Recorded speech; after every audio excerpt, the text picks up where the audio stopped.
E ele falou, né? Ministre para a sua igreja, seja leve a bênção do Senhor para a igreja, porque é uma palavra para toda a igreja, né? E, então eu, por obediência, né, eu estou aqui com a palavra, eu vou ministrar Mateus 5, né? Do 13 ao 16, enquanto você procura, eu vou fazer uma breve oração. Em nome de Jesus, Pai, te dou graças pela palavra, que o Senhor traga unção, poder e autoridade sobre nós, ministre as nossas vidas, Senhor, e nos encha, Senhor, com a tua presença, em nome de Jesus. Assim eu oro e agradeço. Amém. Mateus 5, versículo 13 ao 16 diz: vocês são o sal da terra. Se o sal perder o sabor, como restaurá-lo? Não servirá para coisa alguma, a não ser para ser jogado fora e ser pisado pelos homens. Vocês são a luz do mundo. Uma cidade... vocês são a luz do mundo. Isso. Uma cidade sobre um monte não pode ser escondida. Ninguém acende uma lamparina e a coloca debaixo de uma vasilha. Pelo contrário, ela é colocada no lugar adequado e desse modo brilha para todos. Assim também, a luz de vocês deve brilhar diante dos homens, para que vejam as boas obras de vocês e louvem o Pai de vocês que está nos céus. Amém? Amém. Vamos lá. O tema da palavra é santidade, fidelidade e boas obras, as chaves da vitória. Nessa parábola, Jesus chama aqueles que são seus discípulos de sal da terra e luz do mundo, pela revelação do Espírito Santo. Estes poucos versículos ganham um significado muito amplo, né, relativo ao que o Senhor quer que sejamos e façamos como seus discípulos e como sua igreja. Jesus usa o sal como um símbolo de pureza e autopreservação. Além da cor branca, que é relacionada à santidade, o sal tem propriedade de não deteriorar, né, de não permitir que as coisas se apodreçam, que as coisas se corrompam. Ninguém precisa guardar o sal na geladeira ou em alguma atmosfera especial, né, de conservação, como o vácuo, por exemplo, pois ele se autoconserva e tem também capacidade de impedir que os alimentos entrem em decomposição. Um exemplo disso é a carne de sol. Então, quando Jesus diz, vocês são o sal da terra, ele está usando o sal como exemplo de várias coisas. Primeiramente, o branco, né, que representa a santidade de Deus em nós, né, o estar limpo, o estar puro. Essa é a primeira referência que Jesus faz em relação ao sal. E a segunda referência que ele faz ao sal é o fato do sal ele ser algo que se autopreserva e preserva as coisas à sua volta, né? E nós, como sal da terra, nós precisamos ter essas características, que é a característica de sermos santificados, sermos santos, né? De buscarmos a santificação do Senhor, de nos aproximarmos de Deus para essa santificação e depois nos conservarmos nessa santificação através da fidelidade ao Senhor, da fidelidade da presença de Deus em nós, e que esta fidelidade ela possa envolver as pessoas à nossa volta e passando a preservar essas vidas, passando a cuidar dessas vidas, porque nós somos o sal da terra. Amém? Então, nós precisamos ter essas características como discípulos de Jesus. Ele nos chama para esse compromisso, Ele nos chama para essa responsabilidade de sermos dessa forma. Isso se relaciona ao que o Senhor espera de nós, discípulos, que nós nos guardemos em santidade, não nos entreguemos à deterioração produzida pelo pecado. Está vendo? Então, quando eu me aproximo de Deus, né, eu não me afasto do mundo, porém, eu me afasto do pecado que está no mundo. Então, eu começo a ser a diferença no meu ambiente. Eu começo a ser a transformação no meu ambiente. Vocês estão entendendo? E tudo aquilo que parece ser ruim, passa a ter uma conotação diferente, porque eu estou no ambiente. Eu faço parte daquele ambiente. Então nós não podemos nos deixar corromper. Por quê? Porque nós estamos na presença de Deus, e nós estamos, por estar na presença de Deus, nós estamos no ambiente para transformar aquele ambiente e não para se corromper com aquele ambiente. Vocês estão entendendo? Antigamente tinha um vídeo de como é integração. Esse vídeo ele foi muito usado nas integrações de empresa. O jogo talvez tenha visto esse vídeo um dia. Esse vídeo, ele era assim, ele era bem simples. Ele era um quadrado com um monte de quadradinho dentro dele. E esses quadradinhos se moviam. E o que acontecia nesse quadradinho? E de repente, nesse quadradinho, entrou um círculo. Nesse quadrado. Entrou um círculo. Do tamanho dos quadradinhos ali. E o que acontecia? Aqueles quadradinhos começaram a ver que aquele círculo era diferente, porque ele batia de um lado para o outro, era alegre, era feliz, e ele, sabe, passava pelo meio deles e tal. E aí aqueles quadradinhos, o que eles fizeram? Eles se juntaram. E eles cercaram aquele círculo, que representava uma bolinha, né? E eles começaram a pressionar aquele círculo na parede, até que adivinha o que ele virou? Ele virou um quadradinho. Vocês estão entendendo? E aí ele passou não ser mais diferente aos outros, mas ser igual aos outros. Vocês estão entendendo? E isso, o que arremete para nós, isso hoje, como experiência?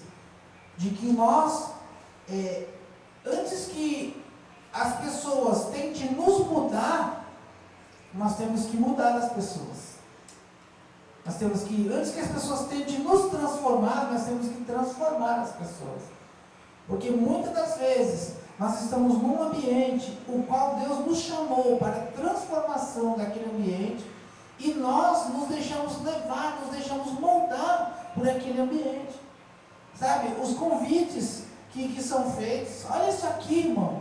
E você vai lá, e muitas das vezes é um vídeo de pornografia. Antigamente era uma revista pornográfica, sabe? E você, em vez de usar da autoridade no nome de Jesus para repreender aquilo, porque eu já passei por isso, eu já vivi isso, eu sei o que é isso. E eu falava, está amarrado, Satanás, em nome de Jesus. Eu repreendia mesmo, porque eles não têm vergonha de te constranger. Porém, você fica com vergonha de constrangê-los. Engraçado isso, né? Não é? Você chega no ambiente, as pessoas veem que você é diferente, porque você é crente, você está numa santidade.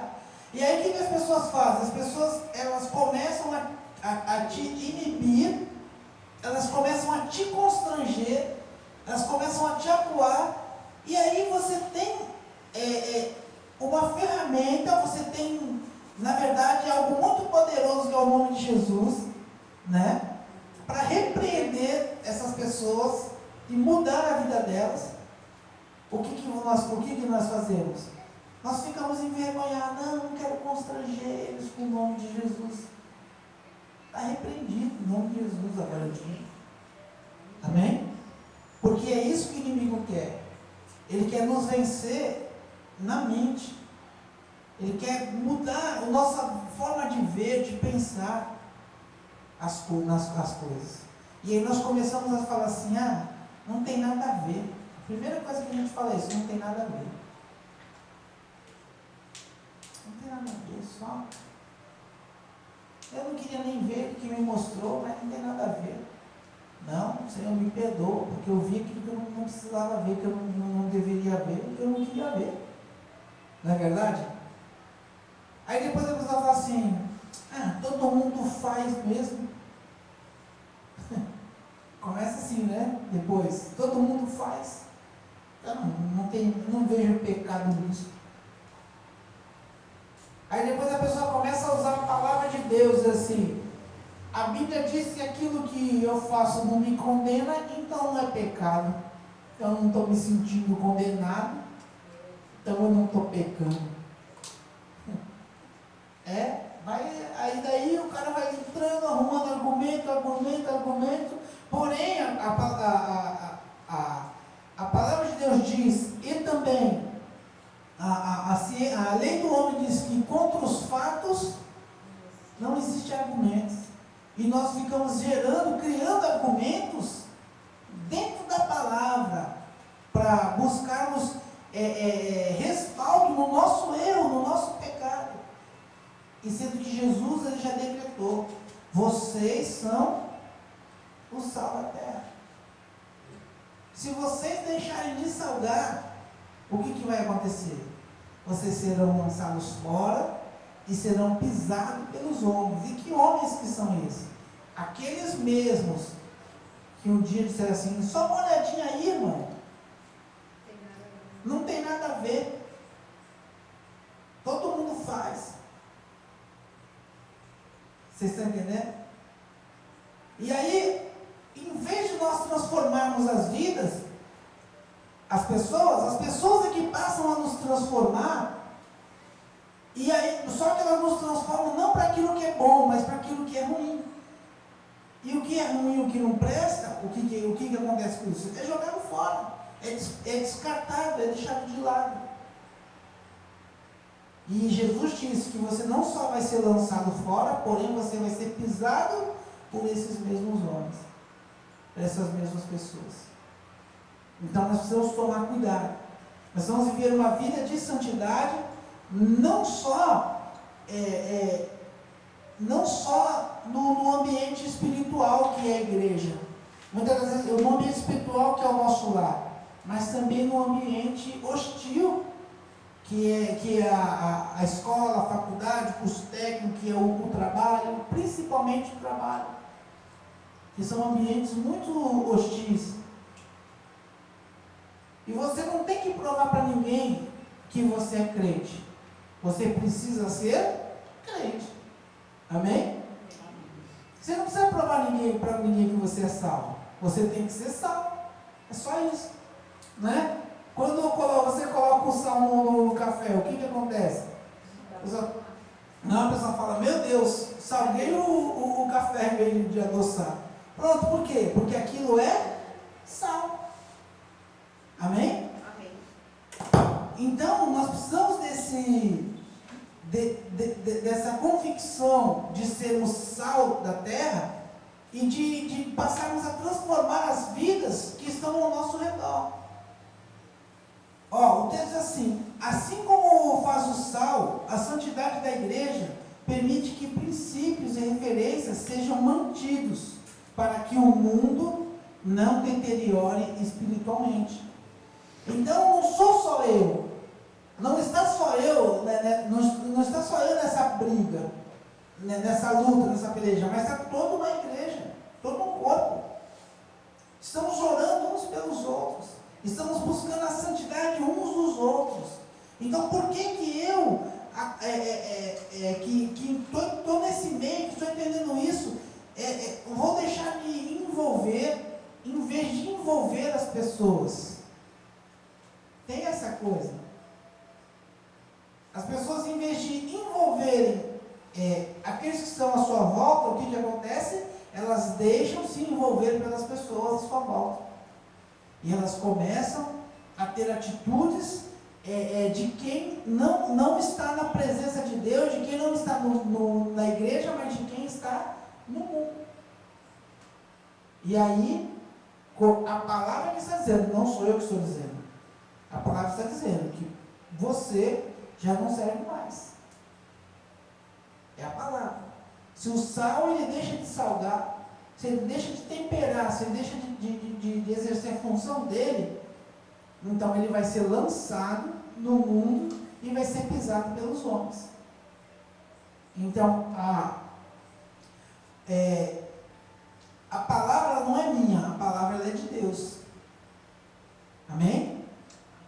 A palavra, ela vem para quê? Ela vem para libertar, ela vem para transformar, ela vem para mudar as nossas atitudes, as nossas ações. Porém, se nós não deixamos ser mudados, transformados, moldados, então existe todos os contras em relação aos prós que Deus ele oferece a nós. Deuteronômio 28 fala isso. Se vocês meditarem e obedecerem na palavra, então vocês serão abençoados dessa forma aqui, ó. Porém, se vocês não o fizerem, o que vai acontecer? Vocês também serão, a palavra não é condenada, mas vocês serão, sofrerão essas circunstâncias aqui. Vocês estão entendendo? Porque o Deus que conhece o bem também conhece o mal. Ele sabe do mal. Então, o que acontece? Então, ele está falando, olha, eu digo para vocês, façam bem. Porém, se vocês fizerem o mal, aí já não é mais comigo, é com vocês e com quem está praticando o mal lá. Só que eu sei o que vai acontecer lá. Não é isso? Jesus disse, o que é o salário do pecado? É a morte.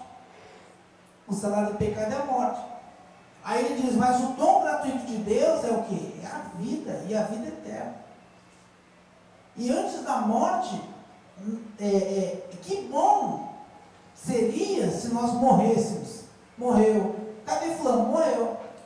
Que bom seria se fosse assim. Mas antes da morte vem o sofrimento.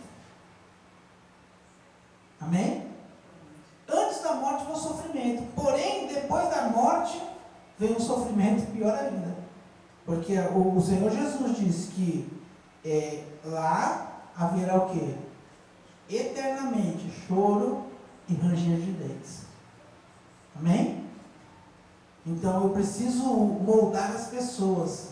Eu não posso me moldar com as pessoas, nas pessoas. Mas eu preciso moldá-las a mim. É diferente. Então eu preciso ser o sal da terra, para que eu não seja jogado fora, eu não seja condenado com os homens maus. Efésios 5:27 diz que Jesus entregou-se na cruz para gerar uma igreja santa e sem defeito. Como discípulos escolhidos por Jesus, nosso primeiro objetivo é buscar em todo o tempo um relacionamento íntimo com o Espírito Santo. Por quê? Porque Ele nos santificará. Ele nos moldará ao caráter de Cristo e nos fará aquilo que nós somos. O que nós somos? Cristãos, seguidores de Cristo. Então não adianta eu dizer que eu sou da igreja. Todo mundo pode ser da igreja, qualquer um pode ser da igreja. A porta da igreja está aberta para todos. Mas ser cristão é para aqueles que querem se moldar a Cristo. Amém? Então, se você quer se moldar a Cristo, então você é cristão. Agora, se você não quer se moldar a Cristo, então você não pode se considerar cristão. Você pode se considerar alguém que vai para a igreja.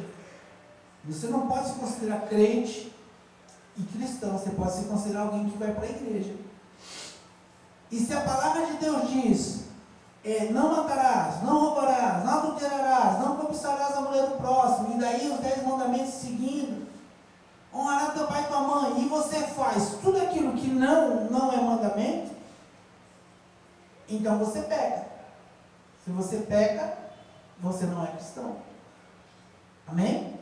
E pior, se você não cumpre o mandamento que nos permite cumprir todos esses, que é ama o teu próximo como a ti mesmo, então aí você não é cristão mesmo. Você está entendendo? Então Jesus, ele morreu, ele deu a vida por nós, como exemplo, deixou isso como exemplo para uma igreja santa. Então nós não podemos fazer da igreja diferente. Agora a igreja é nossa, a gente faz como a gente quer.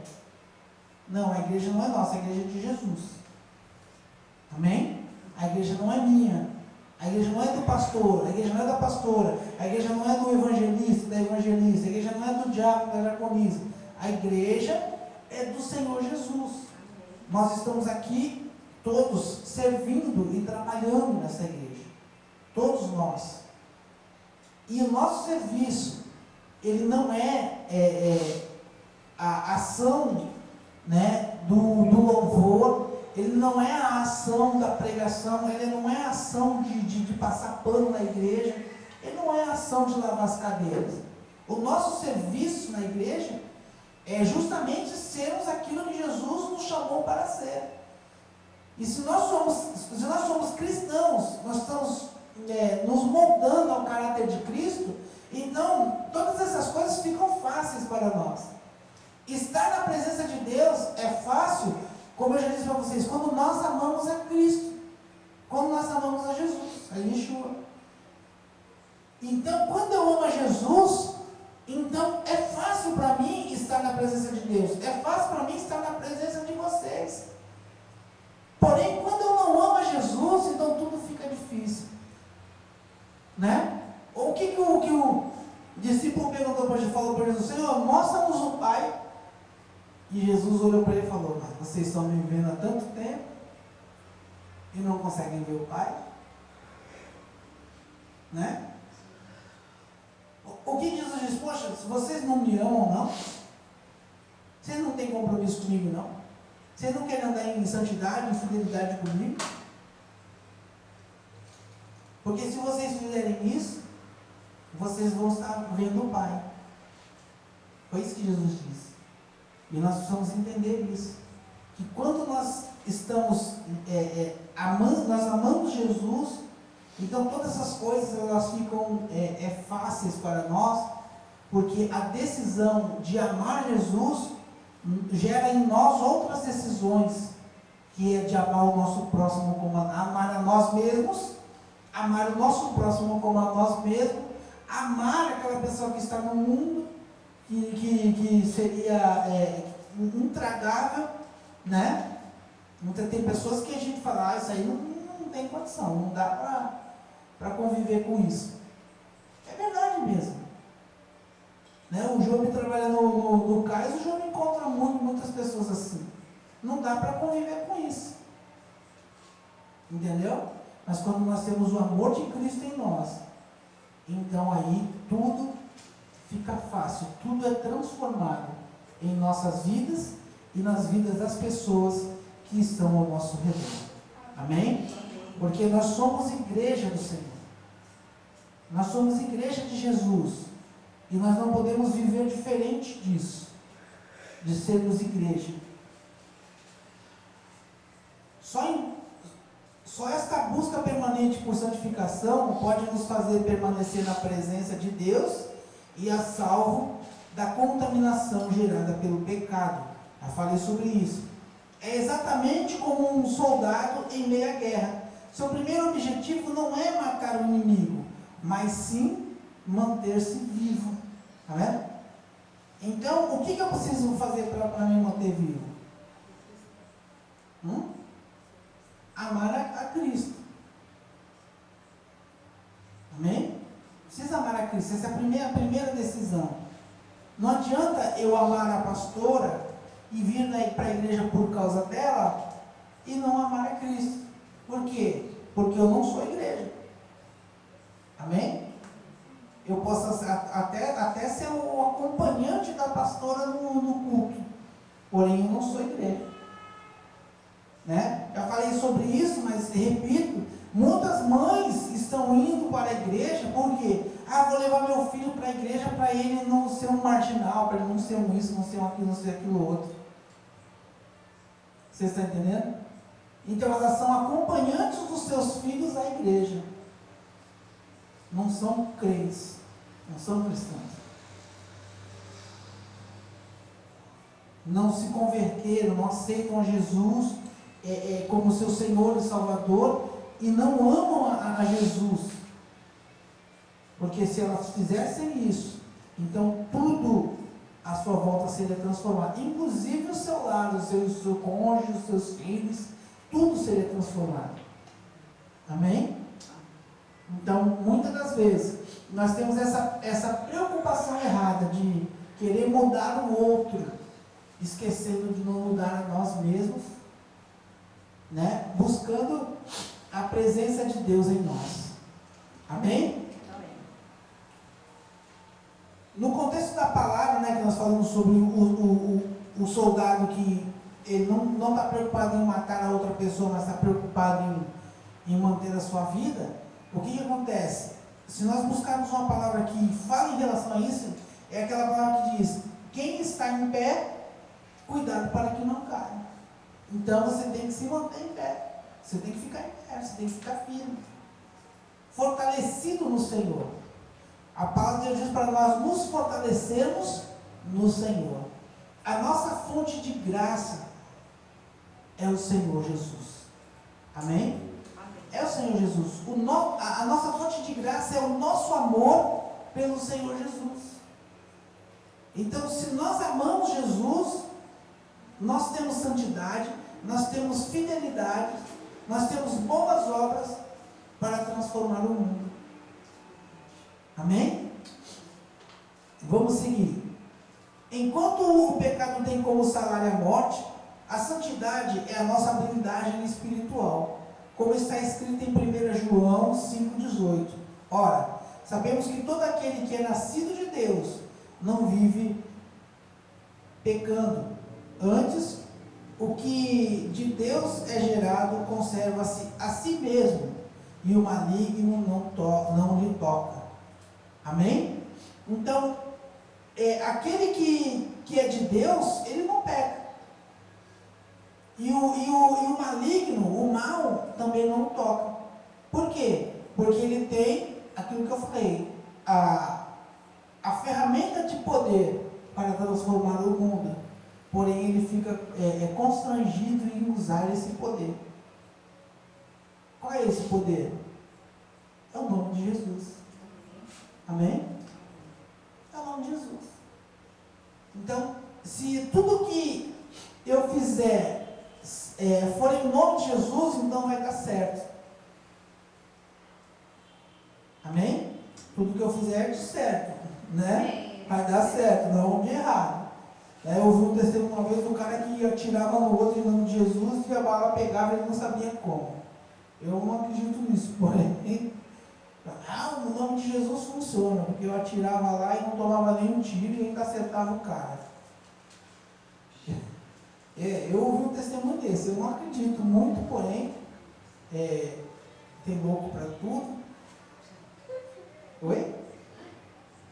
1 João 5, né, que eu falei, 18, eu vou ler agora na versão mais atualizada para que vocês entendam melhor. Diz assim: ninguém que passa a fazer parte da família de Deus faz do pecado um hábito, tá vendo? Ninguém que está na igreja pode fazer do pecado um hábito, pelo contrário, tem que fugir dele, tem que repreender ele, colocar ele para fora, tem que buscar distância dele. Por quê? Porque aquilo que eu falei para vocês, nós não podemos, não temos que nos afastar do mundo, nós temos que nos aproximar de Deus, porém do pecado, nós temos que nos afastar. Amém? A pessoa, a Bíblia diz que eu tenho que amar o meu próximo, então ele está lá se matando no cigarro, então eu vou, por amor a ele, eu vou fumar também. E aí o cara vai falar: não, mas eu ainda estou seguindo a orientação de Paulo, me fiz de tolo para ganhar os tolos. Vocês estão entendendo? Me fiz de tolo para ganhar os tolos. Então, esses argumentos são argumentos contrários à palavra de Deus, que diz que nós devemos fugir da aparência do mal, nós devemos resistir ao pecado. Por quê? Porque agora nós somos igreja do Senhor Jesus, nós somos família de Deus, e nós estamos na presença de Deus, e nós precisamos ser transformados por essa presença. E ele segue falando o seguinte, olha: pois Cristo, o Filho de Deus, o protege com segurança, e o maligno não pode pôr as mãos nele. Vocês entendem? Está falando de mim e de você. De todo aquele que vem para a casa de Deus por amor a Cristo. Não porque o pastor vai ficar sozinho na igreja. Não é por causa disso que você vem para a igreja.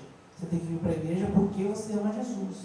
Você não tem que vir para a igreja porque a esposa veio, né? Você não pode vir para a igreja por causa disso. Você tem que vir para a igreja porque você ama Jesus. Amém? E amar Jesus é justamente saber que eu preciso estar no lugar certo, na hora certa. Você está entendendo? Quando que eu estou no lugar certo, na hora certa? Quando eu tenho a convocação da igreja para estar ali. E você está no lugar certo, na hora certa. Porque se Jesus voltar agora, vamos fazer uma conjectura. O Senhor nos chamou para congregarmos hoje neste lugar, né? O culto começou às 19h30 da noite. Então nós somos convocados para estar nesse lugar. Aí Jesus diz assim: então eu resolvi voltar para a igreja no culto, né, de domingo, dia 10, às 8h59. Vocês estão entendendo? Eu resolvi voltar para aquela igreja nesse horário. Quem aqui vai para o céu? Não é? Quem foi convocado e ouviu a convocação e cumpriu a convocação. Vocês estão entendendo? Eu não preciso ir para a igreja porque eu sou a igreja e Jesus está em mim. Desculpa, não. Essa semana o rapaz falou assim: eu não dou dízimo porque o Velho Testamento não faz parte da igreja do Senhor Jesus. Eu falei: é mesmo? Ele falou: é. Eu falei: então como é que começam os evangelhos? Ele: como assim? Eu falei: como começam os evangelhos? Não é com a genealogia de Jesus, com o passado de Jesus, com a história de Jesus? De passado de Jesus? Não é assim que começa? Então ela começa com o quê? Com o Antigo Testamento. Não é? O novo começa com o Antigo. Aí ele fala assim: não, mas a igreja de Jesus ela não precisa dos evangelhos, ela só precisa de atos em diante. Eu falei: amigo, se eu não precisar da história de Jesus, eu vou precisar do quê? Eu só preciso de atos e dos ensinamentos dos apóstolos. Eu não preciso do evangelho. Ele não está na igreja. Se o evangelho é a base da igreja, gente, poderia não ter as cartas, mas se o evangelho está escrito, o evangelho está escrito, é a nossa base. Se eu não olhar para Cristo, se eu não souber quem é Cristo, se eu não estudar a história de Cristo, então eu estou errando o alvo. Vocês estão entendendo? Eu estou errando o alvo. Então as pessoas falam: eu não preciso dos evangelhos porque a igreja, ela começa em Atos dos Apóstolos. E Paulo tirou Coríntios 11 de onde? Saúde. Paulo tirou a Santa Ceia de onde? Dos evangelhos, porque Jesus ensinou, né? As cartas que foram ensinadas, tudo que se fala de Cristo nas cartas dos apóstolos foram tiradas de onde? Dos ensinamentos de Jesus nos evangelhos, dos testemunhos de Jesus no Evangelho. Aí a pessoa vem me dizer que o Velho Testamento ficou para os judeus, né? Porém, o Novo Testamento só começa a partir de Atos, porque ele resolveu não dar o dízimo, não devolver o dízimo, e argumentar nesse fato, de que a história de Jesus não é tão importante mais, porque eu falei para ele, mas Jesus disse, dai a César o que é de César, e a Deus o que é de Deus também. Eu argumentei não, o fato é esse. Apresentei o fato, dai a César o que é de César. Não, mas é evangelho. O evangelho não conta para a igreja.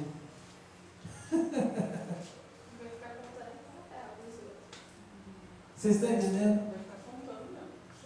Evangelho não conta para a igreja evangelho cristã. É cristã, né? Não é evangélica.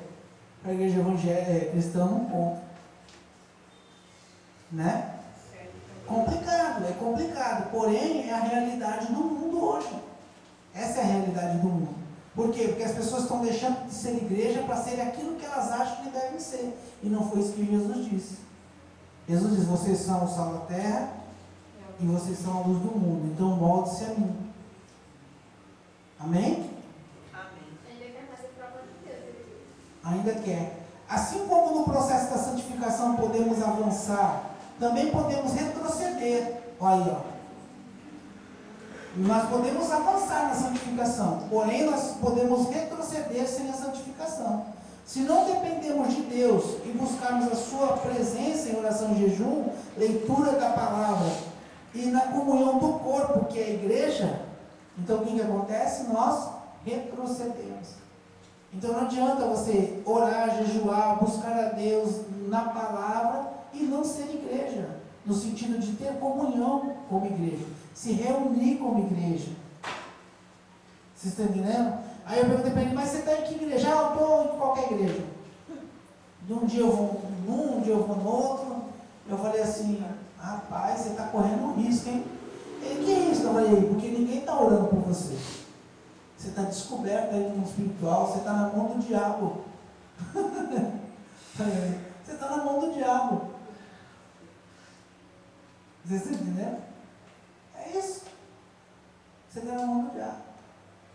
Paulo fala, eu deixo toda a minha ciência, porque Paulo era conhecedor do Velho Testamento, sim, né? Ele falava, eu deixo toda a minha ciência para quê? Para me moldar a Cristo, para me moldar a igreja, para ser igreja do Senhor, sim, junto no molde da igreja do Senhor, no molde de Cristo, não é no molde do que eu acho, do que eu penso.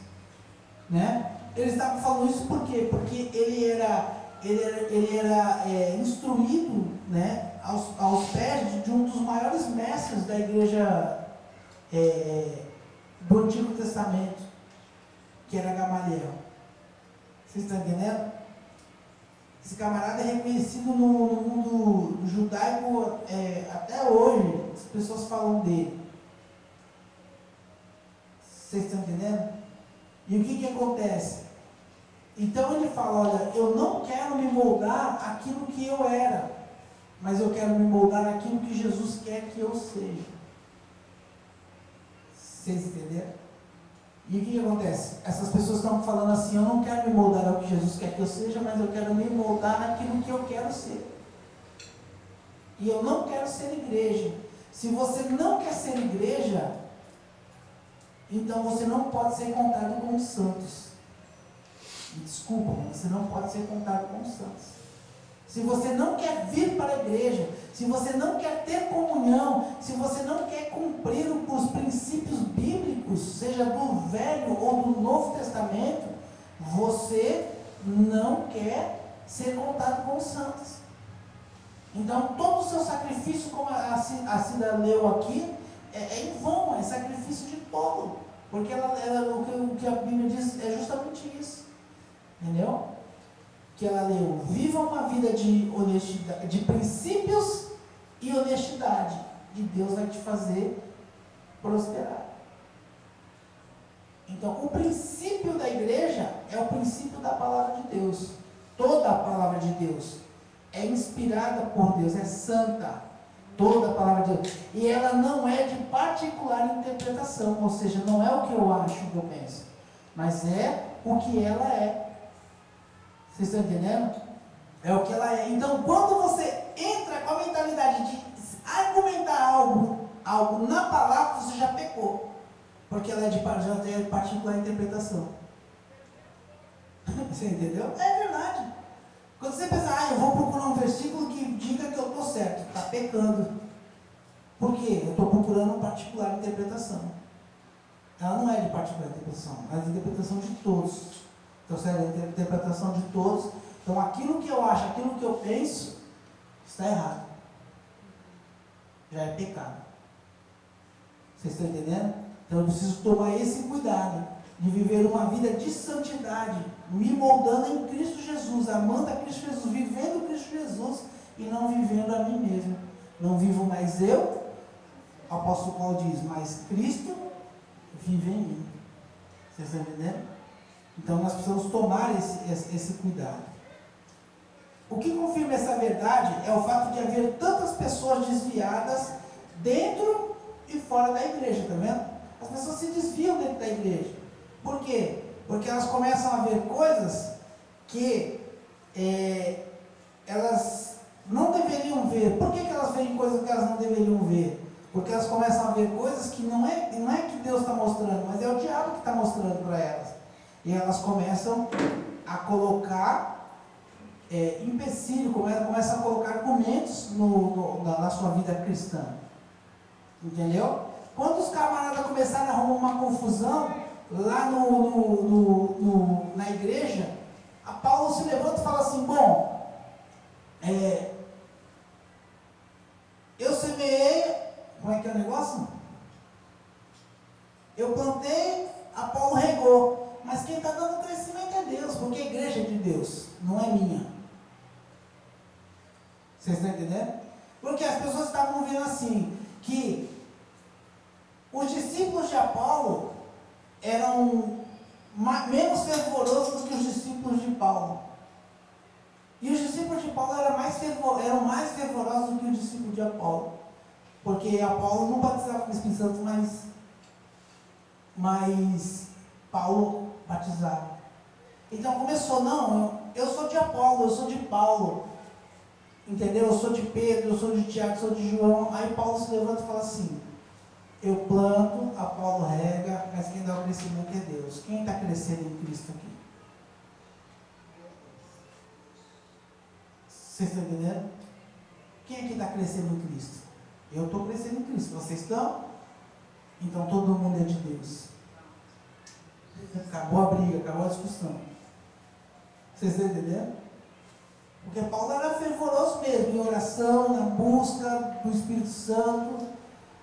Vocês estão entendendo? Paulo era mais teológico, no sentido do falar bem, sabe, aquela coisa mestre, sabe?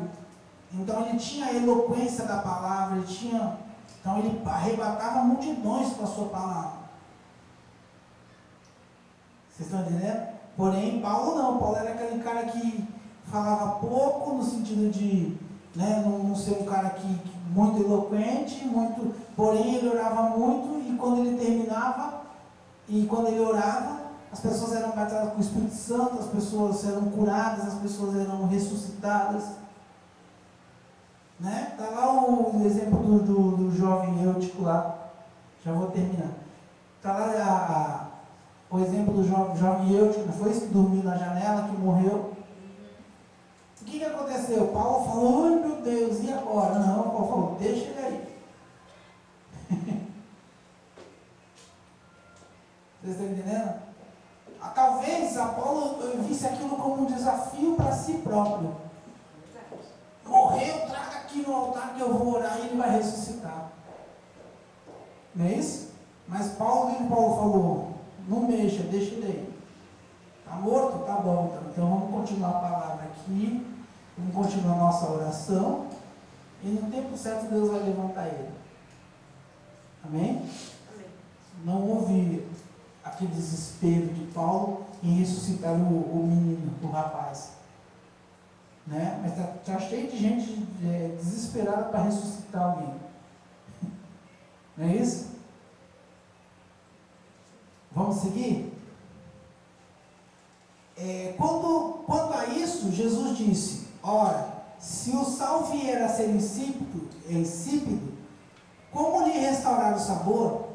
Se o cristão negociar sua santidade, perde a sua autoridade, a sua unção e sua capacidade de influenciar ou de gerar frutos. Amém? Perde a capacidade de gerar frutos. E isso ele não está falando só da pessoa em si, mas está falando da pessoa como igreja. Agora, a igreja de verdade do Senhor, por quê? Porque ela faz parte de um corpo. A igreja não sou eu sou parte da igreja. Amém? Eu sou peça fundamental da igreja. Então, a sua santificação conta para o crescimento da igreja, assim como a sua depravação conta para o não crescimento da igreja. Por isso que Jesus disse: se o sal for insípido, o que ele vai fazer? Lançar fora. Por quê? Porque ele quer que a igreja cresça e não diminua. Amém? Porque ele é a igreja, que ele cresça. E eu, na minha insignificância, diminua. Como pessoa, mas como corpo, eu também devo crescer. Vocês estão entendendo? Então, a minha expectativa é que Deus, ele haja nesse parâmetro da Bíblia, de que nós estamos aqui fazendo um trabalho de santificação, para que todos cresçam. Porém, aqueles que não quiserem crescer, o que vai acontecer com eles? Eles serão retirados. E aí Deus vai trazer o crescimento por aqueles que são santos. Amém? Por aqueles que se santificam, por aqueles que buscam a presença de Deus. Então nós precisamos ter essa consciência. Eu falava hoje com a pastora, eu ainda oro por pessoas que saíram da igreja, ainda oro. Falo sério para vocês, eu ainda oro.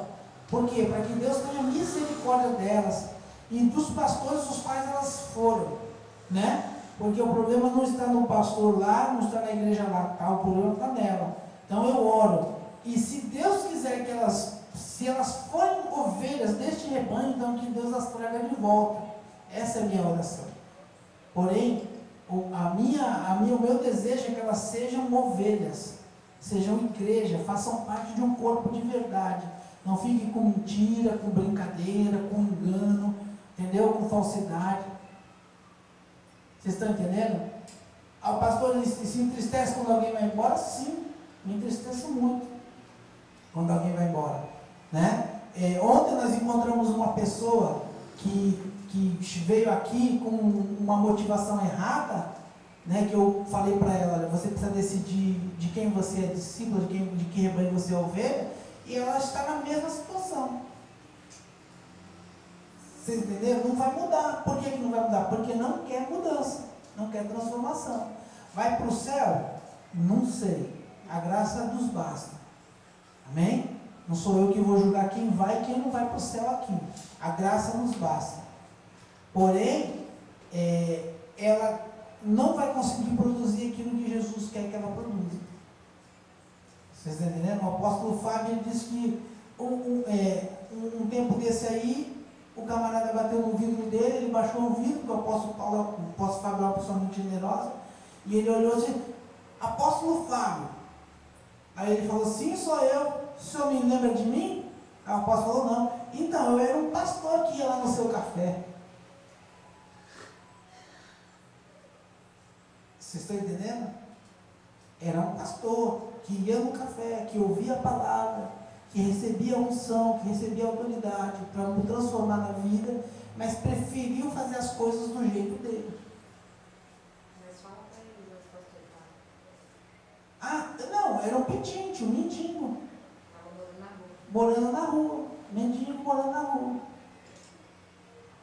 E o apóstolo falou: volta lá, porque Deus ainda tem um propósito contigo como pastor. Entendeu? Era um pastor de igreja, com pessoas, com ovelhas dentro da igreja. Mas ele preferiu o quê? A facilidade do mundo, das coisas do mundo, do oba-oba.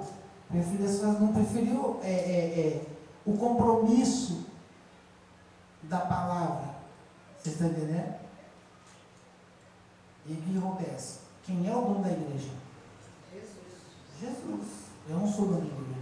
Se eu não pregar isso, se eu não ensinar isso, se eu não instruir na Bíblia, na palavra, então eu vou ser lançado fora. Vocês estão entendendo? Então por isso que eu, por amor a Cristo, temor a Deus, o que eu faço? Eu prego a palavra. Amém? Amém. Vamos seguir. Com relação a isso, Jesus completa: para mais nada presta, senão para ser lançado fora e pisado pelos homens. Nos dias de Jesus, o sal extraído do mar era passível de perder o sabor, e depois disso, só servia para duas finalidades. Vou ler mais rápido aqui para vocês. Ser jogado à beira das estradas como herbicida, né, para evitar que o mato, que a erva daninha entrasse na estrada, né, ou servir como carga na fabricação de ladrilhos que eram usados em calçamentos, que é o caso de serem pisados.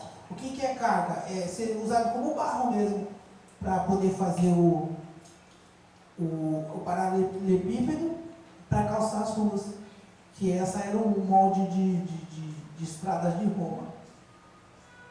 Vocês estão entendendo? Então, para ser pisado mesmo. Então, duas coisas que serve o sal quando ele perde o sabor, quando ele perde a genuinidade dele. Para quê? Para se lidar com as coisas ruins. Aí, erva daninha você pode traduzir para o quê? Para doença, para enfermidade, para sofrimento, porque você está ali convivendo e combatendo aquilo constantemente, não é? Vocês estão entendendo? Convivendo e combatendo.